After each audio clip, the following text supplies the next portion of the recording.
शोभा, क्या बात है बेटा, इतनी उदास क्यों हो?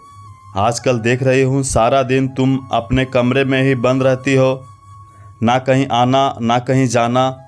आजकल तुम्हारी सहेलियाँ भी नहीं आ रही। विनीता ने जब उस दिन सुबह सुबह फिर एक बार शोभा का उदासीन चेहरा देखा तो पूछा, आप तो रहने ही दो माँ, आप ही का किया धरा है सब, और अब इतनी भोली बन रही हो जैसे कुछ जानती ही नहीं। शोभा ने तपक कर विनीता को जवाब दे दिया, ये तुम क्या कह रही हो बेटा? अब मैंने क्या किया जो तुम इतनी भड़ास निकाल रही हो? विनीता सकपका कर बोली, अरे वाह माँ, बात तो ऐसे कर रही हो जैसे मुझे खुश देखने के लिए मेरी मरी जा रही हो। इतनी ही परवाह थी तो क्यों मना किया था पिछले महीने मुझे स्कूल ट्रिप पर जाने से? सबने कितना सुनाया मुझे कि मैं तो अपनी मर्जी से कहीं घूम फिर भी नहीं सकती, और मेरे जन्मदिन पर जब चाचू बोल रहे थे कि वो पार्टी दे देंगे तो कितने घमंड से तुमने मना कर दिया था कि जब तो हमारे पास पैसे होंगे तब हम पार्टी करेंगे। हमें किसी और के पैसों से खुशियाँ नहीं खरीदनी। और तो और सबके बर्थडे पार्टी में हाथ के बने छोटे मोटे तोहफे भिजवाकर मेरी जग हंसाई करवाई आपने, और पूछती हो कि मैं उदास क्यों हूँ। मैं पूछती हूँ, कभी पैसा था ही कहाँ आपके पास मुझे खुशियाँ देने के लिए, जो इतना घमंड दिखाती हैं आप सबको। और अगर कोई मुझे खुश करने के लिए अगर तोहफे या फिर पार्टी या फिर स्कूल पिकनिक पर भेज देना चाहता है तो इसमें हर्ज है क्या है? मेरी खुशी के लिए ही तो सोचते हैं सब। कितनी हंसी उड़ाते हैं सब मेरी, मगर आपको क्या? आपको अपनी पड़ी है, अपने आत्मसम्मान की पड़ी है। आप क्यों मेरी खुशी के लिए किसी के आगे झुकेंगी? आपको तो खुददारी आड़े आ रही है ना। शोभा ने जैसे दिल में दबी सारी भड़ास एक साथ ही निकाल दी। विनीता की आंखों में आंसू थे। सोच में पड़ी थी कि क्या इसी दिन के लिए उसने अपनी खुशियों का आईना बदला था। एक समय पर कुछ बड़ा करने की चाहत रखने वाली विनीता की जब विनोद से शादी हुई तो उसने अपने माता पिता की इच्छा के आगे अपनी खुशियों को छोटा पाया, और अपनी खुशियाँ विनोद और उसके परिवार में ही ढूंढना चाहा। विनोद एक निजी कंपनी में इंजीनियर था। बहुत खुशी थी वो विनोद के साथ। प्यार, इज्जत, मान सम्मान सब कुछ तो था उनके रिश्ते में। इतना खो गई उन खुशी भरे पलों में कि विनोद तक की बात नहीं मानी थी उसने। सुनो विनीता, तुम्हारी पढ़ाई हमारी शादी की वजह से बीच में ही छूट गई थी। सिर्फ 1 साल की बात है, तुम क्यों नहीं पूरा कर लेती अपना कोर्स? विनोद ने उसे कई बार समझाना चाहा, लेकिन कुछ तो उसके खुद के माता पिता का दबाव था कि ससुराल में अब ये सब भूलकर सिर्फ गृहस्थी पर ध्यान देना। और कुछ शादी के 6 महीने बाद ही सास के सीढ़ियों से गिर जाने पर उनकी रीढ़ की हड्डी में चोट आने की वजह से उनकी जिम्मेदारी भी थी उनके ऊपर। हालांकि विनोद नर्स लगवाना चाहता था, मगर तब परिवार की सेवा में ही अपनी खुशियां ढूंढती विनीता ने उनकी एक ना सुनी। फिर कुछ ही महीनों में विनीता गर्भवती हो गई और उस दौरान बड़ी कठिनाइयों से गुजरी। घर पर किसी बड़े के ना होते हुए उसकी सास ने उसे मायके जाने की सलाह दी। वहीं मायके में वो पूरा बरस रही थी, जिस बीच विनोद अक्सर उससे मिलने आया करता। जब शोभा 3 महीने की थी तब विनीता अपने घर वापस आई। अब बच्ची और सास दोनों का बोझ वो अकेली विनीता नहीं उठा सकती थी, सो उन्होंने एक काम वाली भी रख ली जो लगभग हर काम में विनीता की मदद कर दिया करती। विनोद ने उससे तब भी कहा कि अब भी देर नहीं हुई है, यदि वो अपनी पढ़ाई पूरी करना चाहती है, मगर अब पूरी तरह से घर परिवार और बच्ची में रच बस चुकी विनीता इन सब चीज़ों के बारे में भूल ही चुकी थी। नहीं विनोद, वो वक्त अब बहुत पीछे छूट गया जब मेरी खुशी खुद से जुड़ी थी। अब तो मेरी खुशियाँ सिर्फ आप लोगों के खुश देखने में है, वो मुस्कुराते हुए कह दिया करती। इसी बीच उसके देवर का भी विवाह तय हुआ, जिसका सारा कामकाज उसी ने संभाला था। देवरानी नौकरी करती थी और उसका दफ्तर उसके घर से दूर पड़ रहा था। तो शादी के कुछ ही महीनों के भीतर उसके देवर देवरानी एक अलग घर में शिफ्ट हो गए। मगर शायद उसकी सास समझ रही थी कि उनके वहाँ से जाने की वजह क्या है। बहुत उदास रहने लगी थी और शायद इसी उदासी ने उनकी जान ले ली। उस रात कुछ तो हुआ था। उसके देवर देवरानी उस रविवार उनके यहाँ खाने पर आए थे। फिर माँ के कमरे में उनसे मिलने गए। कुछ देर बाद रसोई में बड़ी बहस की आवाज़ आने लगी। विनोद भी उस रात शहर में नहीं था। वो कमरे में गई तो एकदम चुप्पी छा गई और एकाएक उसके देवर देवरानी वहाँ से निकल गए। उसने अपनी सास से भी बहुत पूछने की कोशिश की, मगर उन्होंने कुछ ना कहा। बस उनके सर पर हाथ फेरा और मुंह फेरकर सो क्या गई। वो दोबारा उठी ही नहीं। अगले दिन सवेरे जब वो उनके कमरे में गई तो वो दुनिया से जा चुकी थी। उसने अपने देवर को फ़ोन लगाकर बुलाया। अंतिम संस्कार के बाद अभी उनकी 13वीं भी नहीं हुई थी कि दोनों भाइयों में बहुत झगड़ा हुआ और जायदाद का बंटवारा हो गया। अब उसकी छोटी सी दुनिया में बस विनोद, शोभा और वही रह गए थे। मगर इम्तिहान अभी बाकी था शायद। एक दिन दफ्तर जाते वक्त विनोद का एक्सीडेंट हो गया और बहुत कोशिशों के बाद भी उसे बचाया ना जा सका। विनीता पर तो जैसे दुखों का पहाड़ टूट पड़ा। कई दिन तक किसी से बात ना करती। उधर देवर देवरानी ने भी जैसे उससे किनारा कर लिया था। उसकी माँ उसे मायके ले आई। कुछ दिन तो वो वहाँ उसके साथ आराम से रही।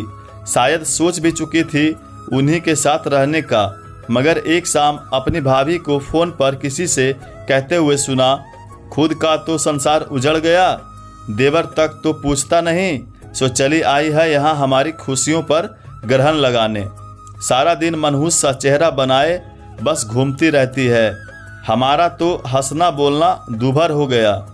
पूरी रात अपने भाग्य को कोस कोस कर बहुत रोई। फिर सोचा कि आंसुओं का कोई मोल नहीं। अगर यूं ही उदास रहेगी तो दुनिया जीने ही नहीं देगी। शायद अब उसे एक बार फिर अपनी खुशी तलाशनी होगी।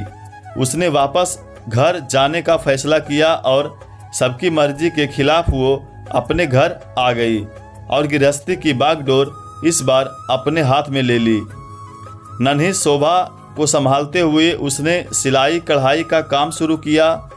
तब इतना काम नहीं मिलता था उसे और प्राइवेट नौकरी की वजह से विनोद की भी कोई पेंशन नहीं थी। शोभा की स्कूल की फीस भरनी थी तो सोचा देवर से मदद मांग ले। आखिर भाई की बच्ची के लिए इतना तो कोई कर ही सकता है। 1 महीना तो उन्होंने पैसे दे दिए, मगर जब 2 महीने बाद फिर से ज़रूरत पड़ी तो उन्होंने साफ इनकार कर दिया। भाभी मेरे खुद के भी खर्चे हैं। अब सारी उम्र तो आप लोगों का बोझ नहीं सह पाऊंगा। आप अपने माता पिता से मदद मांगिए ना। उसने 2 टूक सुना दिया। याद आ रही थी उसे उसकी नसीहत, मगर क्या करती। खैर उस रोज सोच लिया कि अब किसी से कोई मदद नहीं मांगेगी। जैसे तैसे मेहनत करके उसने घर संभाला। शोभा भी अब 8 वर्ष की हो चुकी थी। अब विनीता भी बहुत हद तक अपने दुखों से बाहर आ चुकी थी। बस शोभा की परवरिश में ही अपनी खुशियां तलाश कर चुकी थी। माँ बेटी जैसे अपना संसार बसा चुकी थी। अब सिर्फ शोभा की खुशी के ही उसके लिए मायने रखती थी। इसी बीच विनीता के लिए एक रिश्ता भी आया था। वे लोग काफ़ी अमीर थे। उनके बड़ी बहू के स्वर्गवास के बाद वो अपने बेटे की दूसरी शादी करवाना चाहते थे, जिसके पहले से ही एक बेटा और बेटी थे। मगर उन्होंने शोभा को स्वीकार करने से इनकार कर दिया। उन लोगों का कहना था कि वो शोभा की परवरिश के लिए उसे हॉस्टल भेज देंगे, खर्चा भी उठाएंगे, मगर उसे शोभा से अपना रिश्ता भुलाकर उनके परिवार के प्रति समर्पित होना होगा। विनीता को ये बात बिल्कुल नागवार गुजरी और उसने साफ इनकार कर दिया। शायद अगर वो विवाह हुआ होता तो विनीता अपने दुखों को पीछे छोड़ बहुत आगे निकल गई होती। मगर जिस बेटी के लिए उसने सब ठुकरा दिया और तो और दिन रात अकेलेपन से लड़कर मेहनत करके उसे पाल पोस कर इतना बड़ा किया, वही आज उसे कह रही थी कि उसे उसकी खुशियों की जरा भी परवाह नहीं। ये कैसी विडंबना थी। फिर भी अब परिस्थिति उत्पन्न हुई थी तो उसे लड़ना तो था ही और जीतना भी। देखो शोभा, ये वही लोग हैं जिनके पास एक वक्त तुम्हारे स्कूल की फीस भरने के पैसे नहीं थे। तब इन्हें तुम्हारी खुशियों का ख्याल नहीं आया कि अगर फीस के अभाव में तुम्हारी पढ़ाई छूट गई तो तुम्हारा क्या होगा। वो लोग जिनके लिए तुम्हारे पापा ने कितना कुछ किया, उन लोगों ने तब उस मोड़ पर हमें मरने के लिए छोड़ दिया। जब तुम भूखी थी, जब मेरे पास काम नहीं था, तब इन लोगों ने हमारी सुध तक लेना जरूरी नहीं समझा। उस वक्त कहाँ थे ये लोग जो आज तुम्हारे जन्मदिन की पार्टी देना चाहते हैं, और वो भी शायद सिर्फ इसलिए कि तुमने स्कूल में टॉप किया है और तुम्हारे नाम के साथ जुड़कर इन्हें भी वाहवाही मिलेगी।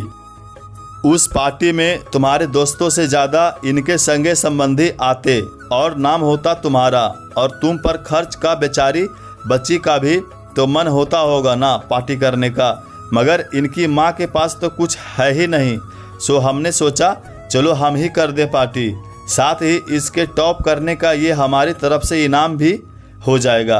ये कहकर तुम्हें नीचा दिखाया जाता तो क्या तुम खुश हो पाती?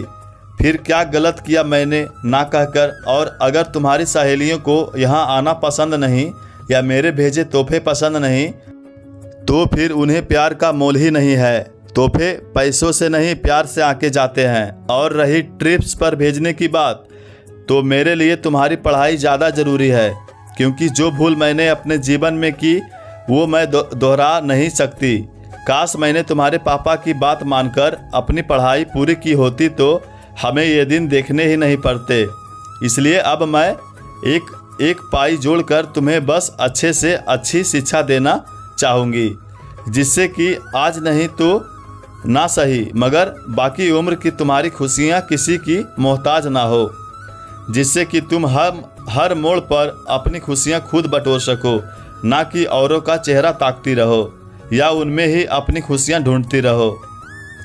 घूमना फिरना तो क्या है, एक बार पढ़ लिख जाओ, अच्छा करियर होगा, सैलरी होगी तो दुनिया घूमती फिरना और हो लेना खुश। मगर अभी के लिए अगर अपने हालात में ही अपनी खुशियाँ नहीं ढूंढ पाओगी तो पूरा जीवन कभी खुश नहीं रह पाओगी।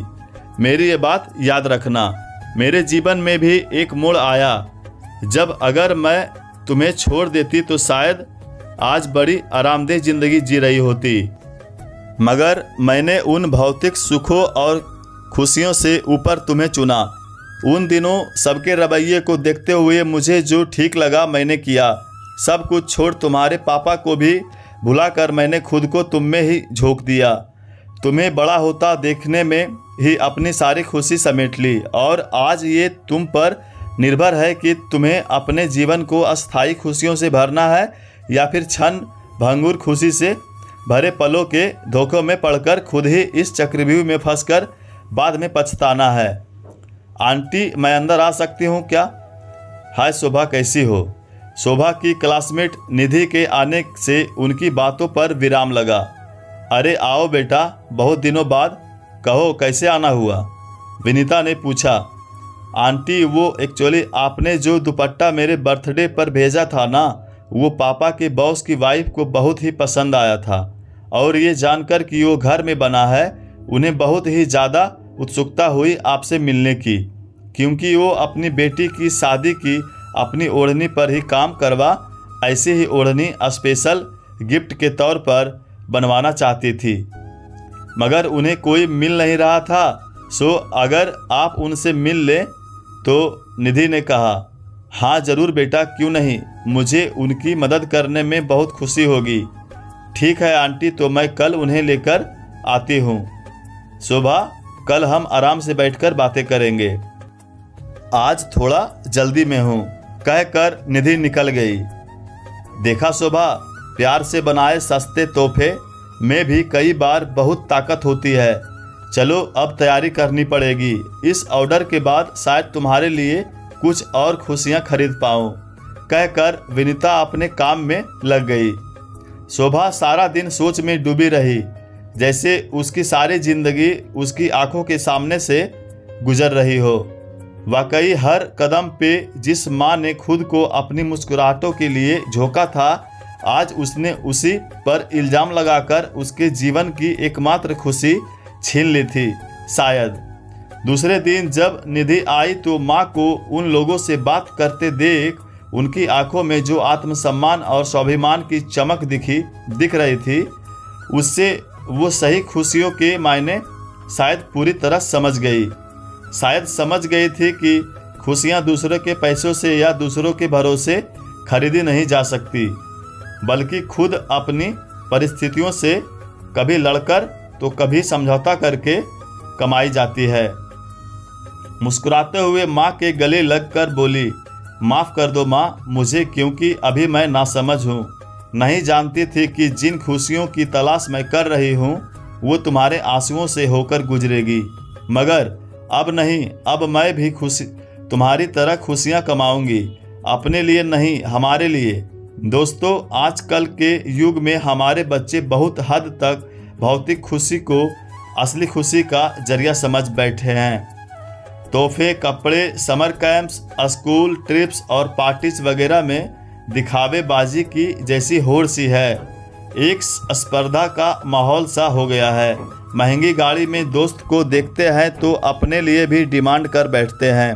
क्लासमेट वही फॉरेन ट्रिप पर जाते हैं तो वो उदास हो जाते हैं। इन्हीं सबके चलते आजकल बच्चों में अवसाद के केसेस में भी बढ़ोतरी देखने को मिल रही है। ऐसे में माँ बाप कई बार खुद ही समझ नहीं पाते कि क्या किया जाए और अक्सर बच्चों की इच्छाओं के आगे झुक जाते हैं। मगर सोचिए, ये इस समस्या का हल नहीं है, बल्कि इससे तो समस्या और बढ़ेगी, क्योंकि असली खुशियों के मायने बच्चे कभी समझ ही नहीं पाएंगे और हर मोड़ पर बस अपनी डिमांड पूरी होना ही उनकी खुशी बन जाएगी, जो बिल्कुल गलत है।